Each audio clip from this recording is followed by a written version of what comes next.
Le sujet, c'est une caserne de 13 000 m² auquel il faut trouver un nouvel usage.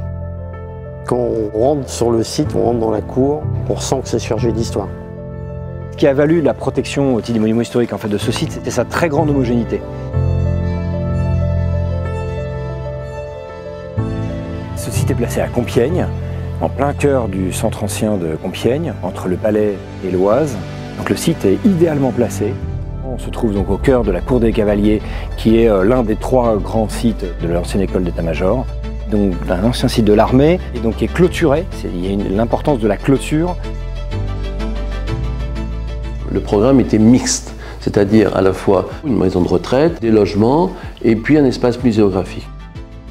Je trouve plutôt intéressant de faire un projet mixte, de redonner vie à un bâtiment militaire. Il y a une certaine élégance, un rythme, une symétrie. Donc c'est intéressant de redonner de la noblesse à ce lieu. C'est vrai que d'une part, quand on arrive, c'est l'envergure de cette cour qui est quand même très imposante et très impressionnante avec des bâtiments militaires, donc avec une certaine symétrie. En fait, c'est une opération multiproduit, c'est ça qui est intéressant. On a des logements, une résidence senior avec service, donc un restaurant, une cuisine collective. On a un parking enterré, on a des gros travaux de vernet, on a le clos couvert qui est un monument historique. Donc ça fait beaucoup de choses différentes avec beaucoup de techniques différentes à mettre en place.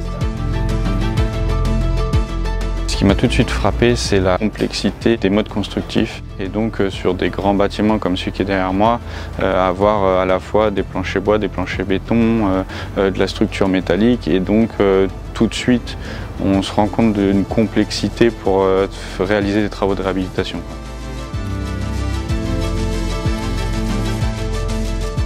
Toute la durée du chantier, l'enjeu de l'équipe travaux, c'était de réussir à concilier les phasages, qu'on puisse travailler partout, les stockages. On adaptait nos sens de circulation sur le chantier pour éviter que les gens qui rentrent dans le site croisent les engins, qu'on ait les zones de stockage au bon endroit.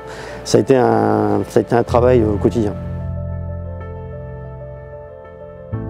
Un moment fort, ça a été la fermeture du parking et la fermeture de cette cour. On a pu tout de suite se rendre compte de l'architecture et des espaces qu'il y allait avoir. Et ça a donné un vrai souffle, on va dire, sur l'opération. En fait, enfin, on répond à une problématique qui n'est pas seulement pour Compiègne, mais qui est une problématique à l'échelle nationale, voire même européenne. Quand on pense monument historique, on pense à musée. Et en fait, on pense rarement à habiter. Et ça, ce qui est bien ici, c'est qu'on habite le monument historique. Et donc ça, c'est un pari gagné. Et en fait, à Compiègne, on dit on va le faire, et on le fait. Avec l'entreprise MIC, nous avons fait un projet assez exemplaire de restructuration qui remet en exergue la qualité de cette architecture militaire du milieu du 19e siècle. Moi, je verrais bien l'adjectif homogène. On est sur un grand site homogène qui a gardé en fait sa lisibilité, on comprend très bien. Et donc, quand on comprend très bien, on s'y sent bien. Si je dois en retenir vraiment deux points forts dans ce projet, je dirais c'est à la fois la noblesse et l'élégance de ce projet. Et je suis très heureux du résultat et de la qualité de l'exécution de ce projet.